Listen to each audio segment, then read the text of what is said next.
This is 5 on your side at 6. Focused on you. Tonight, 2 scathing lawsuits accuse a St. Louis police officer of having a history of physical abuse. The owner of Bar PM is suing after an officer slammed their SUV into the South City bar and arrested the bar owner. Thanks for joining us. I'm Kelly Jackson. This crash originally happened in December, and tonight we learned more details about the allegations. Justina Coronel attended the news conference today and joins us live from Bar PM with the latest on this. Justina. Well, Kelly, there are 2 lawsuits. One was filed by the Bar PM co-owner and the other by a plaintiff involved in an incident 6 months prior to all this. Now let's dive into the first one, and this one involves the Bar PM co-owner, James Pence. He is suing a St. Louis police officer named Ramel Wallace, along with the police department and the city of St. Louis. They accuse the officer of taking Pence into custody without probable cause, beating his husband, Chad Morris, and falsely arresting him as well. The lawsuit claims this officer compounded a cover-up by charging Morris with multiple crimes and has a history of abuse, saying he is using his official position to inflict terror. The second lawsuit involves Richard Hopkins III, and it's a case that happened 6 months prior. Hopkins said he was assaulted by the same officer while being detained at the St. Louis City Justice Center. Today in a news conference, the plaintiff's attorney said this is the 4th incident they've learned of with the same officer, and we heard from Pence in reaction. I'm just shocked that it took this event to find out how many other events this officer's been involved in, and the city has done nothing to prevent it or take him off the streets. Now, these are accusations in this lawsuit, and that does not mean that this officer has been charged with the crime. Both lawsuits are seeking a jury trial. Now, I did reach out to the city of St. Louis and the St. Louis City Police Department, and they said they do not comment on pending litigation. Reporting live, Justina Coronel, 5 on your side. Tonight, a North City business owner is demanding answers after thieves broke into a store she just opened. As police investigate, she is vowing to keep her doors open. Thieves bashed in the front door of the Jamaican-inspired business called Pineapple Tings. 5 on your side's Megan Kernan is just back from the store. Megan. Well, Kelly, they did a lot more damage than stealing. Pineapple Tings opened in March in North St. Louis, and then just days ago, the store became a target when it was broken into. It was kind of devastating, honestly. This is what's left after thieves robbed Pineapple Tings in North St. Louis. The front door bashed in. They caused damage throughout Tamara Hamber's business. Now the door is all boarded up and Hamber is left to pick up the pieces. Was it devastating to be broken into just 2 months after you opened? Very much shocking. It's always been in the back of my head considering the location that I'm at. They basically just damaged everything. So I'm like, I don't know if it was like a hate crime. They damaged Hamber's iPad, card reader, emptied out fridges full of inventory, and completely trashed the place. St. Louis police say the cash register was stolen. It just like you just ramshacked the whole place for just that register. Thankfully, Hamber says she only had about $80 in it. Pineapple Tings has been a labor of love and hard work. Hamber started selling food and slushies out of her house in 2016.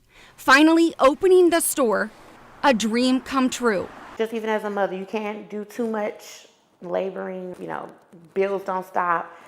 We depend on my business, so this is my sole income, so we still have to keep going. Despite all the damage, Hamber opened her store the very next day, doors boarded and all, to make it clear she's not giving up. Never give up.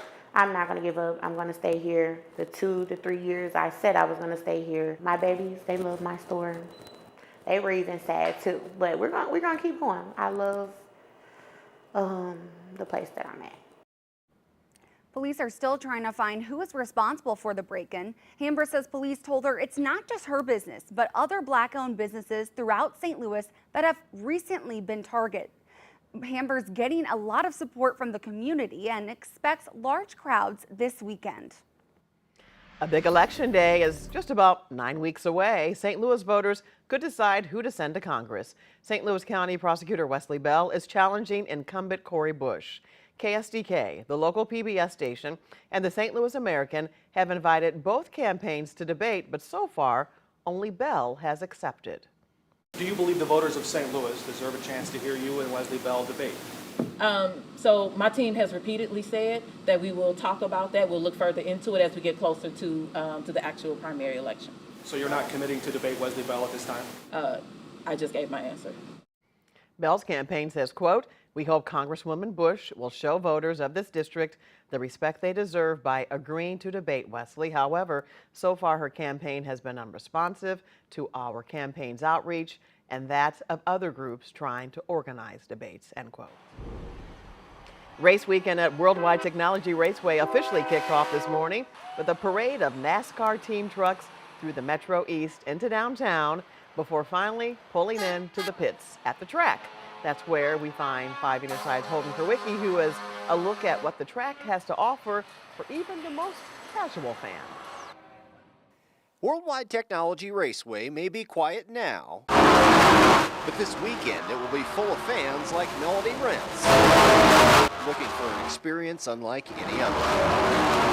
I had always seen this on TV and I thought it was the stupidest, most boring thing I had ever seen in my life until I went in person. The O'Fallon, Missouri native now travels the country chasing the NASCAR circuit. We've been to Talladega, Nashville, Kansas City a couple times. We went Indy 500 last weekend, broke down out of Indy. We didn't get fixed till Wednesday morning, but we still made it plenty of time. They've been camping in the infield ever since, so they can be close to the action. It really is one of the best midways and garage experience you can actually find. This year, that experience includes wrestling on the infield and the Confluence Music Festival featuring some of the biggest names in music. Kind of contagious. You feel like it's just being right in the middle of it all. You can't wait for the concert. I'm excited to see T-Pain. Honestly and ludicrous. It's just America is what it is. Track owner Curtis Francois told 5 on Your Side he wants the weekend to be fun for the whole family, which is why events inside the track are free. It's a party, it's food, friends, a good time. You just can't miss it. It's just the competition and the camaraderie and all.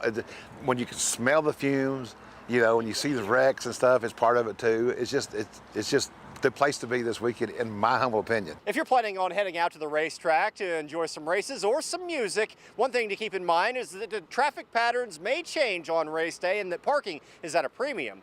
For more information, just go to KSTK.com and look for this story under the As Seen on TV tab. Reporting in Madison, Illinois, Holden Kerwicki, 5 on Your Side. Coming up, it was quite the summer send-off at one Florissant school, the gift given to every single student. Plus, silent screams? Not quite.